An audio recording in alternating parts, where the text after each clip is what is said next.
Hello दोस्तों, आप सभी का हमारे यूट्यूब चैनल स्टडी आपके साथ में स्वागत है। आज हम लोग 27 of April to 30th of April तक के सारे इंपॉर्टेंट करंट अफेयर्स को डिस्कस करने वाले हैं। जैसा कि आप सभी को पता है, ये पूरी current affair series totally exam oriented है। यानी इस पूरी करंट अफेयर सीरीज में हम लोग सिर्फ और सिर्फ एग्जाम पर्सपेक्टिव से ही इंपॉर्टेंट करंट अफेयर्स को डिस्कस करते हैं।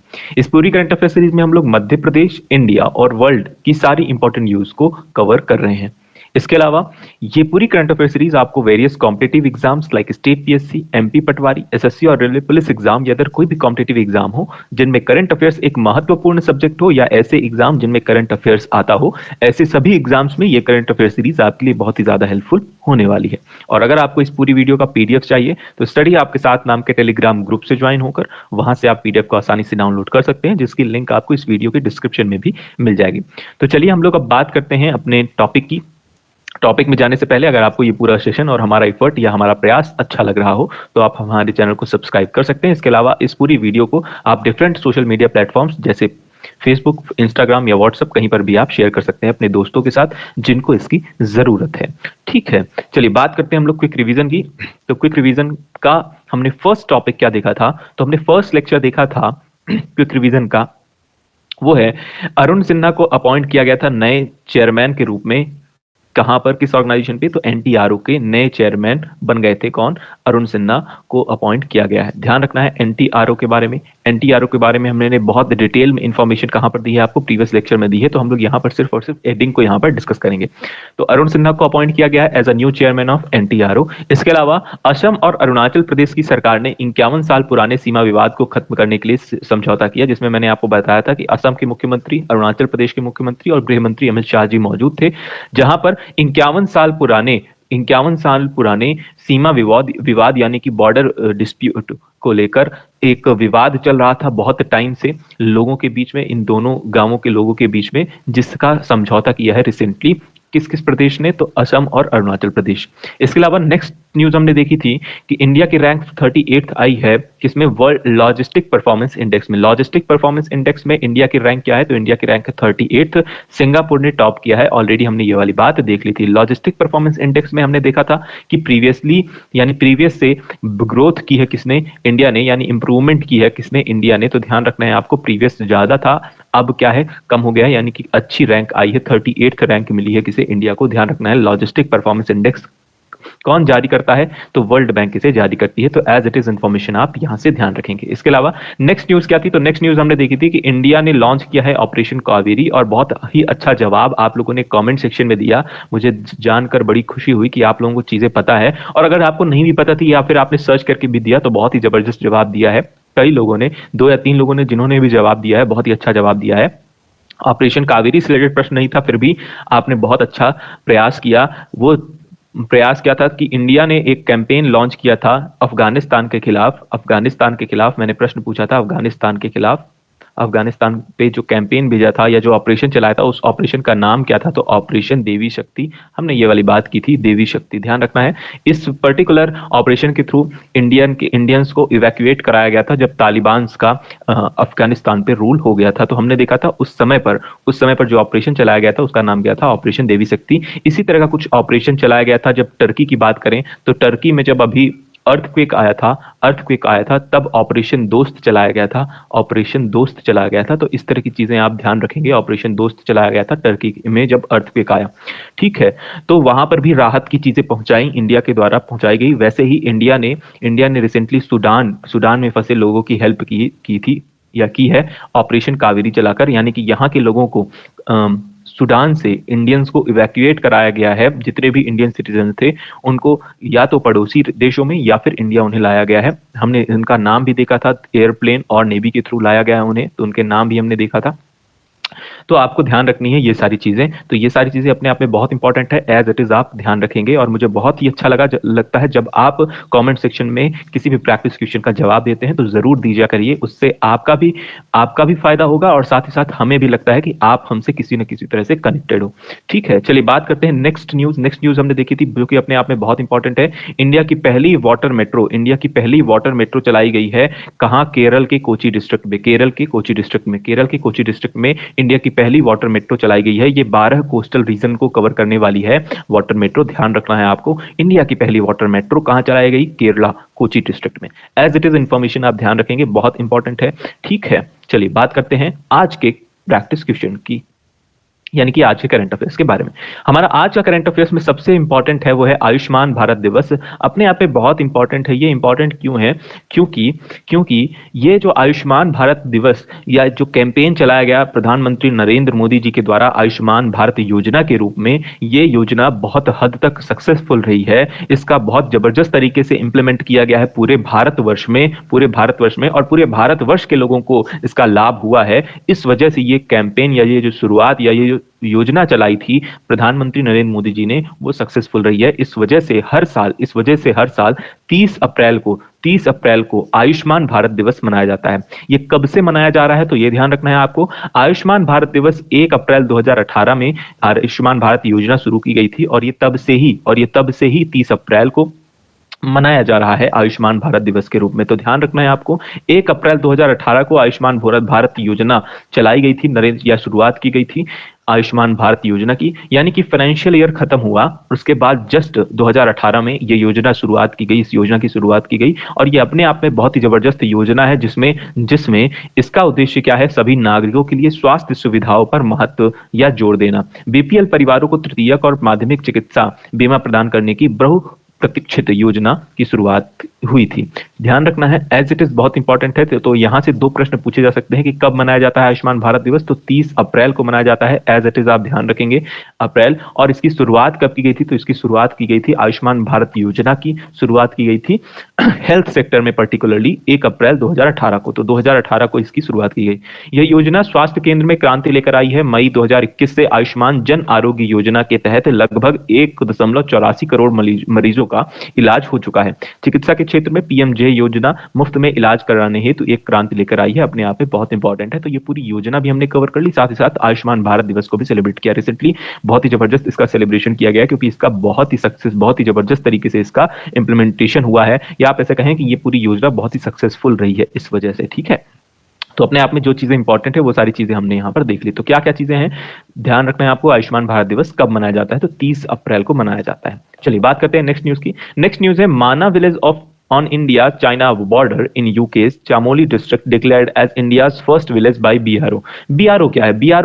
BRO है border road organisation. Border road organisation के तहत ये कहा गया है कि इंडिया का जो माना विलेज है ना, माना विलेज है, ये भारत का प्रथम गांव है, जो कि कहां मौजूद है? जो कि मौजूद है इंडिया चाइना बॉर्डर उत्तराखंड में। उत्तराखंड के किस डिस्ट्रिक्ट में? तो चामोली डिस्ट्रिक्ट में। तो 2 चीजें हैं, देखिए, उत्तराखंड की बात कर लें, उत्तराखंड राज्य हुआ।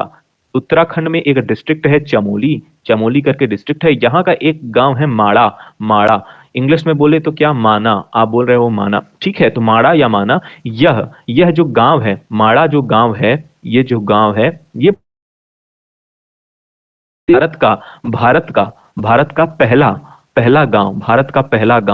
भारत का पहला गांव कहा गया है। तो फर्स्ट इंडियन विलेज किसे कहा गया है? बॉर्डर रोड ऑर्गेनाइजेशन के द्वारा किसे कहा गया है? माड़ा गांव को कहा गया है। ध्यान रखना है, ये माड़ा गांव किस राज्य में स्थित है? तो उत्तराखंड राज्य में स्थित है। जबकि अगर पूछ लिया जाए किस डिस्ट्रिक्ट में स्थित है, तो चामोली डिस्ट्रिक्ट में स्थित है। तो एज इट इज इंफॉर्मेशन ये पूरी आप ध्यान रखेंगे। मुझे उम्मीद है कि सारी चीजें आपको समझ में आई होंगी।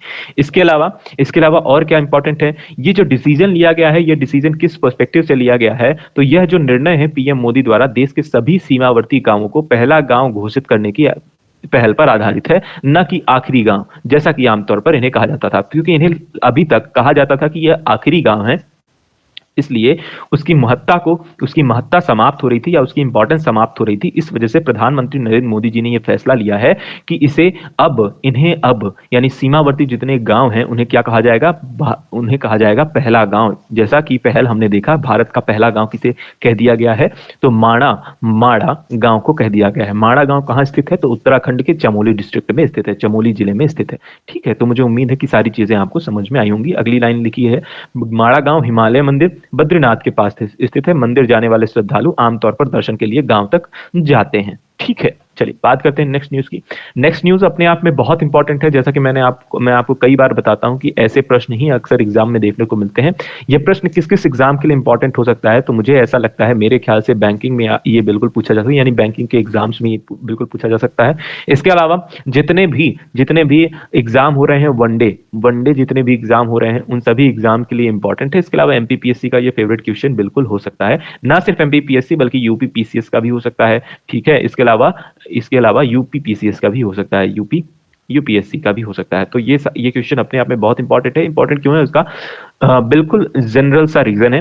क्या है? Vote from home initiative has been introduced for the first time in the assembly elections of which state. मतलब क्या है? मतलब यह है कि अब आप घर से ही वोट कर सकते हो। तो ऐसा पहली बार किसी विधानसभा इलेक्शन में पहली बार होने जा रहा है कि जब आप अपने घर बैठे ही वोट कर सकते हो। अदरवाइज क्या होता है? अदरवाइज आपको पोलिंग बूथ तक जाना होता था और तब आपको इस तरह से आप कुछ वोट करते थे वोटिंग मशीन में। लेकिन अब एकमात्र ऐसा राज्य जहां पहली बार ये चीज इंट्रोड्यूस हो रही है कि आपको घर बैठे ही सुविधा मिलेगी कि आप घर से ही वोट कर सकते हैं इस विधानसभा इलेक्शन में। तो वो किस विधानसभा इलेक्शन की बात हो रही है? तो बात हो रही है कर्नाटक राज्य के विधानसभा इलेक्शन की। कर्नाटक राज्य के में जो असेंबली इलेक्शन होने वाले हैं वहां पर वोट फ्रॉम होम की सुविधा दी गई है। अपने आप में बहुत इंपॉर्टेंट है। क्यों इंपॉर्टेंट है मैं बोल रहा हूं? क्योंकि एमपीपीएससी की बात करें तो यूनिट नंबर 10 में ईसीआई के बारे में जिक्र किया गया है, यानी इलेक्शन कमीशन ऑफ इंडिया। और ये करंट का भी टॉपिक है, इसलिए भी इंपॉर्टेंट है। इसके अलावा आयोग से रिलेटेड भी है, इस वजह से भी ये इंपॉर्टेंट है। ठीक है, तो ईसीआई ने यह निर्णय लिया है। ठीक है, तो अपने आप में इस वजह से बहुत इंपॉर्टेंट है। आपको ध्यान रखना है वोट फ्रॉम होम इनिशिएटिव यानी पहली बार आप घर से वोट करने जाओगे। कहां पर घर से ही आप वोट कर सकोगे? किस असेंबली इलेक्शन में? तो कर्नाटक के असेंबली इलेक्शन में आप ऐसा कर सकते हो। ठीक है, ये जो फायदा है ये किसे दिया जाएगा? तो ये जो पर्टिकुलर फायदा है ये 8,900 person above the age of 80 and people with disability, यानी कि ऐसे पर्सन जिनकी उम्र 80 से ज्यादा है। इसके अलावा पर्सन विद डिसेबिलिटी है ना, यानी जिनमें कोई डिसेबिलिटी है, ऐसे लोगों को यह सुविधा प्रदान की जाएगी। साथ ही साथ उन पर्टिकुलर लोगों के पास ऑफिशियल्स जितने भी होंगे वो सब उनके घर जाएंगे और वहां जाकर सारी चीजें कंडक्ट कराएंगे। क्योंकि 80 साल के जो भी होंगे या पर्सन विद डिसेबिलिटी वाले लोग जो होंगे, वो हो सकता है कि वो घर से भी अपने वोट आसानी से ना डाल पाए, उन्हें टेक्नोलॉजी का ज्ञान ना हो। इस वजह से यह निर्णय लिया गया है कि जितने भी ऑफिसर्स होंगे वो भी जाएंगे, उनके घर, सबके घर पर्टिकुलरली जाएंगे और वहां से वोट कंडक्ट कराया जाएगा। तो ऐसी कुछ चीजें होने वाली है पहली बार। कहां? कर्नाटक इलेक्शंस में। बहुत इंपॉर्टेंट है, आपको ध्यान रखना है। ठीक है, चलिए बात करते हैं नेक्स्ट न्यूज की। नेक्स्ट न्यूज अपने आप में भी इंपॉर्टेंट है। वो क्या है? प्रधानमंत्री मोदी, क्योंकि मैं बात इस वजह से करता हूं ऐसी सारी चीजें क्योंकि प्रधानमंत्री मोदी जी का जो विजिट है ना, अपने आप में करंट का एक टॉपिक बन जाता है। अपने आप में करंट का टॉपिक बन जाता है, जो कि अपने आप में एक बहुत अच्छा प्रश्न क्रिएट करता है। कई बार ये कई जगह का फेवरेट क्वेश्चन हो जाता है। तो ऐसे प्रश्न बिल्कुल आ सकते हैं, इस वजह से हम लोग इन सारी चीजों को कवर करते हैं। हालांकि ये न्यूज इतनी इंपॉर्टेंट थी नहीं, ठीक है, लेकिन फिर भी कवर करना पड़ रहा है। क्यों? उसका रीजन एकमात्र क्या है कि प्रधानमंत्री मोदी जी जो भी कैंपेन करते हैं या जिसका भी इनिशिएटिव करते हैं, वो सारी चीजें एग्जाम पर्सपेक्टिव से इंपॉर्टेंट हो जाती है। चलिए बात करते हैं किसकी। तो प्रधानमंत्री नरेंद्र मोदी जी ने अटेंड किया है 20th एनिवर्सरी ऑफ स्वागत इनिशिएटिव इन गुजरात। अब ये स्वागत इनिशिएटिव है क्या? स्वागत इनिशिएटिव बिल्कुल वैसा ही है गुजरात में जैसा कि हमारे मध्य प्रदेश में चल रहा है सीएम हेल्पलाइन। सीएम हेल्पलाइन के थ्रू अगर आपको किसी भी तरह की समस्या है किसी भी जगह पर, तो उस पर आप क्या कर सकते हैं? कंप्लेन कर सकते हैं। जगह का मतलब क्या?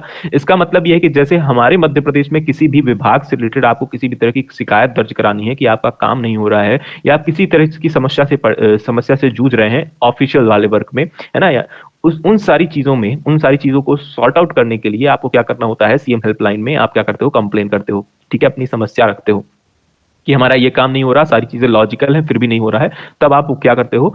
अपनी समस्या बताते हो सीएम हेल्पलाइन में। वैसा ही कुछ चलाया गया था कहां? गुजरात में उसका नाम क्या दिया गया है? तो उसका नाम है स्वागत इनिशिएटिव। यहां पर भी काम वही हो रहा है जो हमारे यहां पर हो रहा है। ठीक है, तो परेशान नहीं होना है। स्वागत इनिशिएटिव क्या है? कोई बहुत बड़ी बात नहीं है, लेकिन रिसेंटली क्या हुई है? इसकी 20th एनिवर्सरी सेलिब्रेट की गई है। इस स्वागत का फुल फॉर्म क्या है? State wide attention on grievances by application of technology, ये इसका फुल फॉर्म है। आपको एज इट इज ध्यान रखना है। इसको स्टार्ट किसने किया था? तो प्रधानमंत्री नरेंद्र मोदी जी ने ही स्टार्ट किया था। कब? 2003 में। 2003 में इसे स्टार्ट किया गया था during the tenure of chief minister of Gujarat, यानी कि जब प्रधानमंत्री नरेंद्र मोदी जी जब गुजरात के सीएम थे या मुख्यमंत्री थे, तब उन्होंने यह इनिशिएटिव स्टार्ट किया था और तब से ये कंटिन्यू गुजरात में चल रहा है स्वागत इनिशिएटिव। ध्यान रखना एज इट इज। इसका मेन उद्देश्य क्या है? तो इसका उद्देश्य to act as a bridge between citizen and government using technology by solving their day to day grievances in a quick, efficient and time bounded manner. बिल्कुल सिंपल सी चीज है, आपको एज इट इज ध्यान रखना है। मतलब वही काम है, लोग और गवर्नमेंट के बीच में टेक्नोलॉजी के थ्रू, लोगों और गवर्नमेंट के बीच में टेक्नोलॉजी के थ्रू उनके प्रॉब्लम्स का समाधान करना, इसका प्रमुख उद्देश्य है स्वागत इनिशिएटिव का। कब लॉन्च किया गया? 2003 में। किसने लॉन्च किया था? प्रधानमंत्री नरेंद्र मोदी जी ने 2003 में लॉन्च किया था ना। बात करते हैं नेक्स्ट प्रश्न की। नेक्स्ट टॉपिक अपने आप में बहुत इंपॉर्टेंट है। मैं क्यों बोल रहा हूं? ये अपने आप में 3 स्टार वाला टॉपिक है क्योंकि इससे प्रश्न पूछा जा सकता है। बात क्या है? एक सेकेंड, ठीक है, चलिए बात करते हैं। Australia will host Quad leadership summit in Sydney in May 2023। Australia host करेगी क्वाड लीडरशिप को। क्वाड का मतलब क्या होता है? जैसे क्वाड्रिलेटरल आप पढ़ते हो, आपने सुना होगा क्वाड्रिलेटरल। क्वाड्रिलेटरल मतलब क्या होता है? चतुर्भुज होता है। वैसे ही 4 देशों का ये समूह है, 4 देशों का ये समूह है। ध्यान रखना है, 4 देशों का यह क्या है? समूह है, क्वाड, ठीक है, या संगठन आप ऐसा कह सकते हैं। तो यहाँ जिसपे 4 कंट्रीज पार्टिसिपेट करती हैं। उन कंट्रीज के नाम क्या है? उन कंट्रीज के नाम भी आप ध्यान रखेंगे। एक है आपका यूएस, ऑस्ट्रेलिया, इंडिया और जापान, है ना। ये 4 कंट्रीज है। इन 4 कंट्रीज ने स्टार्ट किया था 17 में। स्क्वाड का एस्टैब्लिशमेंट किया गया 4 कंट्रीज या 4 देशों के द्वारा, जिनका नाम है यूएस यानी अमेरिका, ऑस्ट्रेलिया, इंडिया और जापान। जिस पर यहां पर ये लोग क्या करते हैं? इस पर्टिकुलर मीटिंग में ये लोग स्ट्रैटेजी बनाते हैं on related to sea roads in Indo Pacific region पर ये लोग क्या करते हैं? अपना इन्फ्लुएंस बढ़ाने के लिए ये चारों देश क्या करते हैं? ये चारों देश सी रोड्स पर पर्टिकुलरली स्ट्रैटेजी बनाते हैं। सिंपल सी बात है, बहुत ही इंपॉर्टेंट है। अब बात करते हैं इस मीटिंग को अटेंड कौन करेगा। अभी कहां होने वाली है? तो ये क्वाड लीडरशिप समिट कहां होने वाली है? सिडनी में होने वाली है। अब ये प्रश्न इंपॉर्टेंट इसलिए इंपॉर्टेंट है क्योंकि पहली बार ऑस्ट्रेलिया इसे होस्ट करने वाला है। अब इसमें इंपॉर्टेंट क्या है भाई? ऑस्ट्रेलिया पहली बार होस्ट करने वाला है, ये अपने आप में इंपॉर्टेंट है। ऑस्ट्रेलिया के सिडनी में ये ऑर्गेनाइज किया जाने वाला है, इस वजह से इंपॉर्टेंट है। तो क्योंकि पहली बार ऑस्ट्रेलिया इसे होस्ट करने जा रहा है, इसलिए अपने आप में इंपॉर्टेंट है, क्योंकि पहली बार हो रहा है चीज, है ना। तो इस वजह से ये बहुत ज्यादा इंपॉर्टेंट है। अब इसको अटेंड कौन कौन करेगा ये जान लेते हैं। तो इसको अटेंड करेंगे हमारे भारत के प्रधानमंत्री नरेंद्र मोदी जी, यूएस यानी अमेरिका के प्रेसिडेंट कौन है? Joe Biden. इसके अलावा प्राइम मिनिस्टर जापान के किशिदा फ्यूमियो और Australian prime minister Anthony Albanese. ये चारों नाम आपको ध्यान रखने हैं। क्यों ध्यान रखने के लिए बोल रहा है? क्योंकि बहुत इंपॉर्टेंट है। रिसेंटली जापान के प्राइम मिनिस्टर ने भी विजिट किया। आपने वो वीडियो या वो फोटो इमेज आपने अगर देखी हो, वायरल थी बहुत ज्यादा, किशिदा फ्यूमियो जी की, जापान के जो कि प्राइम मिनिस्टर, जब वो पानी पूरी खा रहे थे तब आपने वो देखी थी पिक्चर। अगर आपने नहीं देखी तो वो देखिए, क्योंकि रिसेंटली इंडिया में इन्होंने विजिट किया है। इसके अलावा Australian prime minister Anthony Albanese ने भी विजिट किया, है ना। अपने आप में ये भी बहुत इंपॉर्टेंट है। साथ ही साथ क्योंकि नए ऑस्ट्रेलियन प्राइम मिनिस्टर हैं ये, इसलिए भी ये इंपॉर्टेंट है। तो कई तरीके से ये इंपॉर्टेंट है, इसलिए चारों के नाम आपको ध्यान रखनी है एज इट इज। यूएस के जो बाइडेन, इसके अलावा prime minister of Japan Kishida Fumio, इसके अलावा Australian prime minister Anthony Albanese. अपने आप में बहुत इंपॉर्टेंट है, आपको ध्यान रखना है चारों कंट्रीज के बारे में। 4 देश इसमें पार्टिसिपेट करते हैं। 4 देश में पहला कौन सा है? पहला है आपका यूएस यानी अमेरिका, दूसरा भारत, हमारा प्यारा भारत, तीसरा है जापान और फोर्थ कौन सा है? ऑस्ट्रेलिया। ध्यान रखना है एज इट इज, बहुत इंपॉर्टेंट है। पहली बार कौन होस्ट कर रहा है? पहली बार सिडनी यानी ऑस्ट्रेलिया होस्ट करने वाला है इस साल 2023 में, ठीक है। तो एज इट इज ये सारी चीजें इंपॉर्टेंट है। क्वाड का अगर आपको फुल फॉर्म जानना है तो क्वाड का फुल फॉर्म है क्वाड्रिलेटरल सिक्योरिटी डायलॉग, है ना। तो ये चारों जो देश हैं, ये सिक्योरिटी पर्पज से इंडो पैसिफिक रीजन में किस तरह से सी रोड को कंट्रोल करना है, इन पर बात होती है, इन पर चर्चा की जाती है। ये पर्टिकुलर समिट इसलिए से ऑर्गेनाइज किया जाता है। तो मुझे उम्मीद है कि ये सारी चीजें आपको समझ में आई होंगी। हम लोग आगे बढ़ते हैं। तो जितने भी इंपॉर्टेंट टॉपिक्स से मैंने सारी चीजें आपको यहाँ पे बता दी। अगर आपका कुछ भी मिस हो गया हो तो एक बार फिर से रिवाइंड कीजिए, और क्योंकि मैंने कई बार बोल दिया है उन चीजों को, तो आप वहां से देख सकते हैं। इसके अलावा यही सारी चीजें आपको कहाँ पे मिल जाएंगी? तो आपको हिंदी में भी मिल जाएंगी, तो परेशान नहीं होना है। एज इट इज आप पीडीएफ जरूर देखिए। अगर आप कोई भी चीज मिस कर देते हैं या फिर किसी भी वजह से आप नहीं देख पाते तो आप जरूर देखिए और चीजों को ऑर्गेनाइज करने की कोशिश कीजिए। चलिए बात करते हैं अपने नेक्स्ट प्रश्न की। नेक्स्ट प्रश्न भी अपने आप में, नेक्स्ट टॉपिक भी अपने आप में बहुत इंपॉर्टेंट है। क्यों इंपॉर्टेंट है आप सुनिए क्यों। क्योंकि पहली बार राफेल पायलट कौन होने वाली है? एक महिला होने वाली है। एक महिला है जिनका नाम है शिवांगी सिंह। शिवांगी सिंह ये पहली वुमेन राफेल पायलट है। राफेल पायलट एक लड़ाकू विमान है, लड़ाकू विमान है राफेल। आप सभी को पता होगा, कई बार ये चर्चा में रहा है, कई बार चर्चा में रहा होगा। जब आपने राहुल गांधी जी की डिबेट सुनी होगी आज से 2 साल पहले या 1 साल पहले, हर जगह उनका यही मुद्दा होता था कि राफेल से रिलेटेड, राफेल से रिलेटेड। आपने कई बार ये नाम सुना होगा, एयरक्राफ्ट से रिलेटेड कई बार ये आपने सुना होगा राहुल गांधी जी के भाषण में, है ना। तो ये बिल्कुल वही राफेल एयरक्राफ्ट है, लड़ाकू विमान है, जिसको उड़ाने वाली है पहली वुमेन ऐसी होने वाली, जिनका नाम है शिवांगी सिंह। पहली बार कोई महिला इसे उड़ाने वाली है, इस वजह से बहुत इंपॉर्टेंट है, ध्यान रखना है। ये एक्सरसाइज कंडक्ट की जाएगी कहां? फ्रांस में। फ्रांस में एक मल्टी नेशन ड्रिल कंडक्ट की जा रही है, जिसका नाम क्या है? ओरियन। ओरियन अपने आप में बहुत इंपॉर्टेंट है, ये नाम भी आप ध्यान रखेंगे। ओरियन नाम की एक मल्टीनेशनल एक्सरसाइज परफॉर्म करेंगी कौन? शिवांगी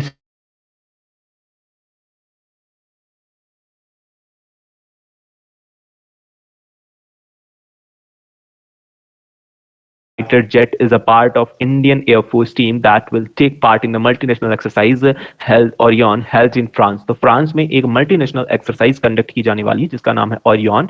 ओरियन जिसमें राफेल राफेल पायलट कौन है? फर्स्ट राफेल पायलट कौन है? फर्स्ट वुमेन राफेल पायलट कौन है? शिवांगी सिंह।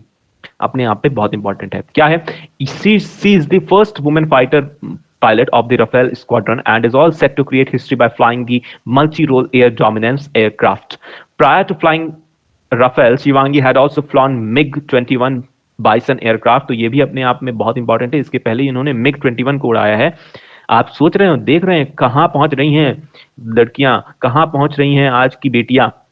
अपने आप में ये बहुत गर्व की बात है सभी के लिए। पहली ऐसी वुमेन है जो कि किसी फाइटर एयरक्राफ्ट को उड़ा रही हैं, बहुत बड़ी बात है। कई बड़े बड़े बड़े बहादुर से बहादुर व्यक्ति भी या मेल मेंबर भी नहीं उड़ा पा रहे हैं, उन्हें उड़ाएंगी कौन? पहली women Rafale pilot Shivangi Singh. तो अपने आप में बहुत इंपॉर्टेंट है, आपको ध्यान रखना है इनके बारे में, ठीक है।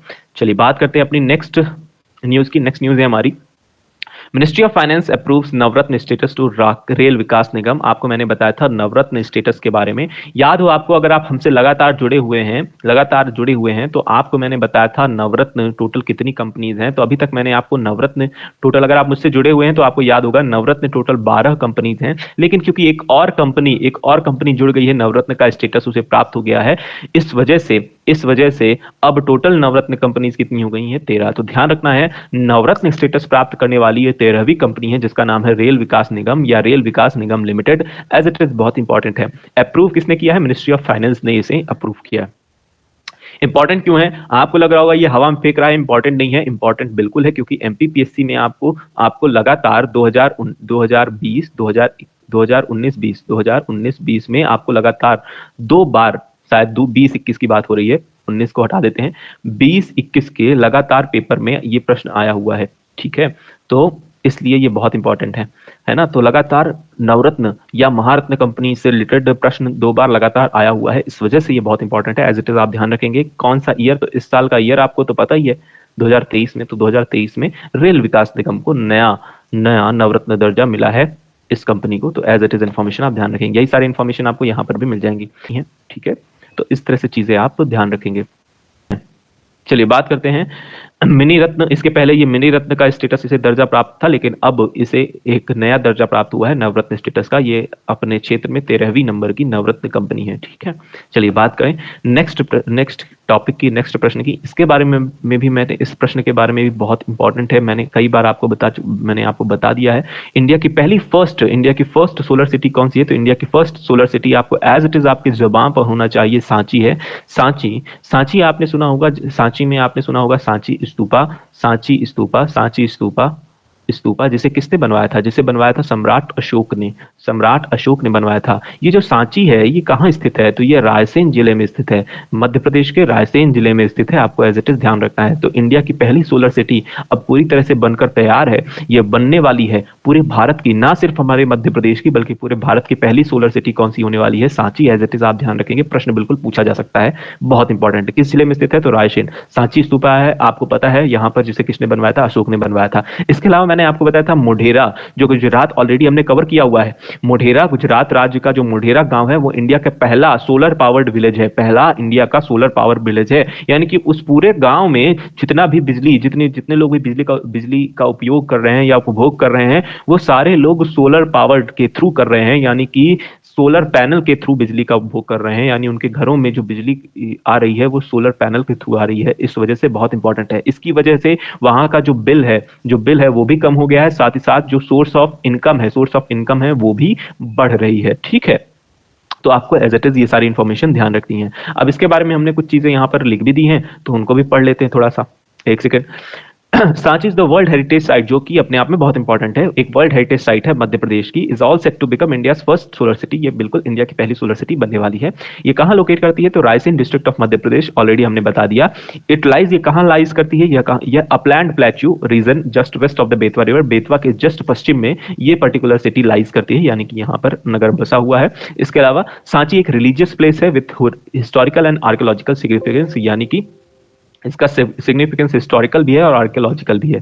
ठीक है, ये यहाँ पर इंडिया का best preserved group of Buddhist monument collectively designed UNESCO world heritage site in 1989, यहाँ पर सांची स्तूपा भी मौजूद है। ये स्तूपा की बात की जा रही है। ठीक है, Sanchi stupa was built by Mauryan emperor Ashoka के द्वारा 3rd सेंचुरी बीसी में इसे क्या किया गया है?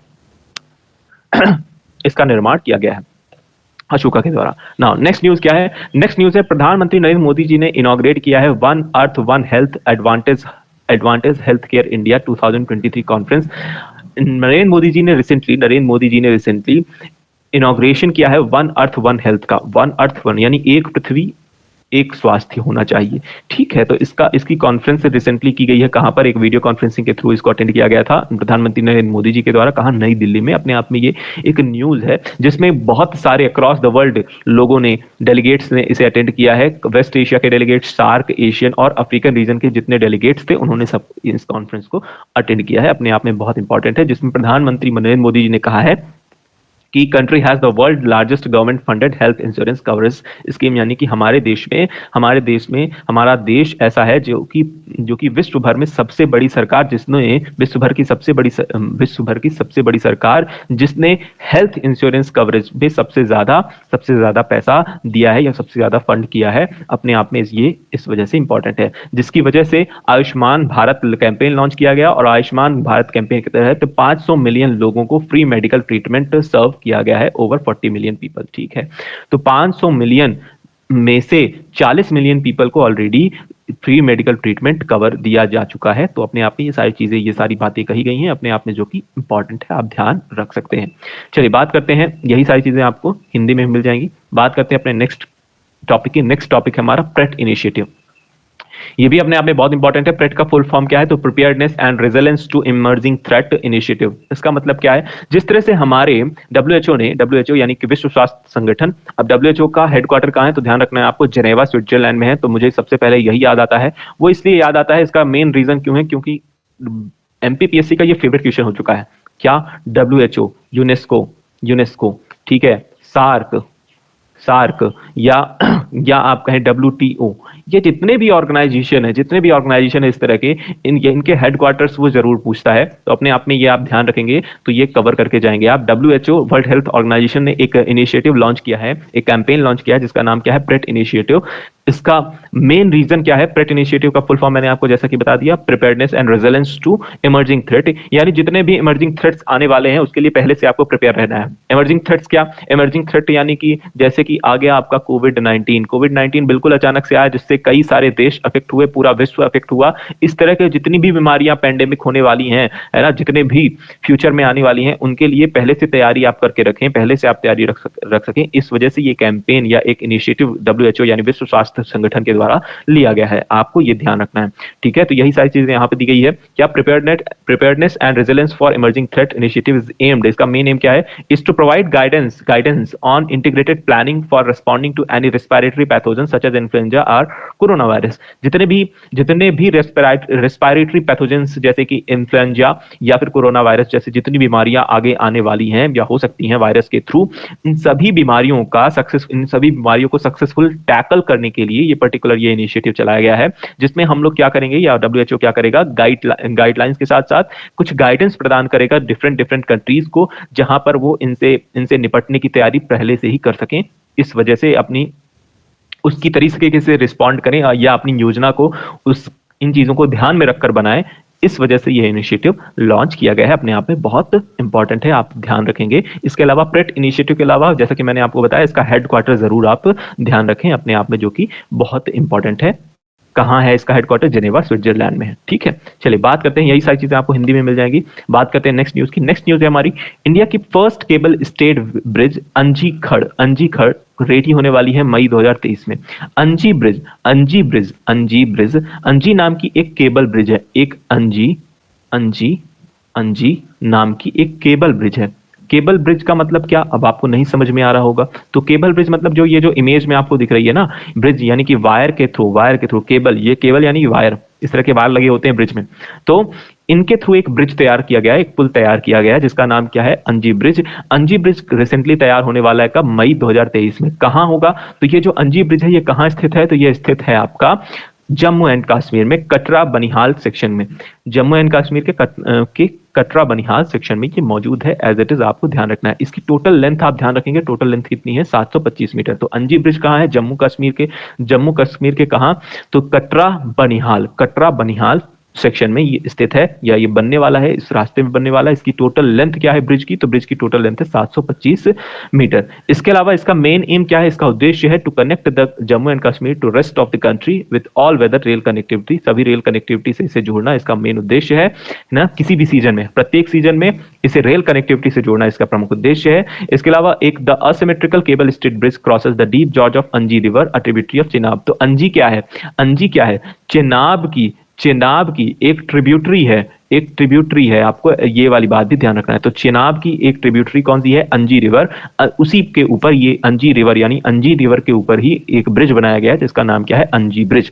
ठीक है, इसका मेन उद्देश्य क्या है? इसका मेन उद्देश्य है जम्मू कश्मीर को पूरे भारत के साथ रेल सुविधा प्रदान करना, पूरे ऑल टाइम, यानी कि सभी सीजन में रेल सुविधा उपलब्ध कराना इसका प्रमुख उद्देश्य है। अपने आप में ये इंपॉर्टेंट है, आप ध्यान रख सकते हैं, अंजी खड़। ठीक है, चलिए बात करते हैं नेक्स्ट प्रैक्टिस क्वेश्चन की। आज का हमारा प्रैक्टिस क्वेश्चन है, India first water metro launched in which of the following state. India की जो पहली वाटर मेट्रो है ये कहां लॉन्च की गई, किस स्टेट में लॉन्च की गई है? आपके ऑप्शन है केरला, तमिलनाडु, कर्नाटका या आंध्र प्रदेश। इसका जवाब आप कहां देंगे? इसका जवाब आप हमें कमेंट सेक्शन में देंगे, और जवाब जरूर दीजिए क्योंकि आपको चीजें लंबे टाइम तक याद रहेंगी। इसके अलावा हेडक्वार्टर ऑफ डब्ल्यूएचओ कहां है? अब डब्ल्यूएचओ का हेडक्वार्टर ऑलरेडी जिसने वीडियो देखी है ध्यान से उसको पता होगा। हालांकि बहुत ही सिंपल हो गया, अगर यही प्रश्न आपसे बिल्कुल अलग से पूछा जाए तो हो सकता है आपसे ये ना बने, क्योंकि मैंने अब बता दिया है तो आपको चीजें पता होंगी। जेनेवा, पेरिस, न्यूयॉर्क और ज्यूरिक। आपको एक काम करना है, जेनेवा, अगर आप कमेंट सेक्शन में तो बताएंगे ही, जेनेवा, पेरिस, न्यूयॉर्क, ज्यूरिक, जो भी इसका सही जवाब होगा कहां बताएंगे? कमेंट सेक्शन में। इसके अलावा इसके जो ऑप्शन बच जाते हैं वो भी कहीं ना कहीं के हेडक्वार्टर है, किसी न किसी ऑर्गेनाइजेशन के हेडक्वार्टर है, तो उसके हेडक्वार्टर को की आप लिस्ट बनाकर अपने पास तैयार रखें, क्योंकि ये अपने आप में बहुत इंपॉर्टेंट है। ऐसे प्रश्न एमपीपीएससी के फेवरेट होते हैं, एमपीएसआई के फेवरेट हो सकते हैं, इस वजह से आपको कवर करके रखने हैं। ठीक है, तो मुझे उम्मीद है कि ये पूरा लेक्चर आपको पसंद आया होगा या समझ में आई होगी चीजें। अगर आपको फिर भी कहीं पे डाउट है तो यूट्यूब के कमेंट सेक्शन में जरूर बताएं। अगर आपको कुछ अच्छा फीडबैक देना है तो वो भी आप जरूर दें। इसके अलावा अगर आपको किसी भी तरह का डाउट है, क्वेरी है, तो आप यूट्यूब के कमेंट सेक्शन से अच्छा है आप इंस्टाग्राम में मुझसे सवाल कर सकते हैं। स्टडी आपके साथ नाम का इंस्टाग्राम हमारा है। इसके अलावा टेलीग्राम या फिर फेसबुक के माध्यम से भी आप मुझसे जुड़ सकते हैं, यहां पर आप मुझे फॉलो कर सकते हैं। हम लोग फिर से मिलेंगे अपने नेक्स्ट लेक्चर में, तब तक के लिए आप सभी खुश रहिए, ख्याल रखिए अपना और लगातार रिवाइज करते रहिए। Thank you, tata, bye bye.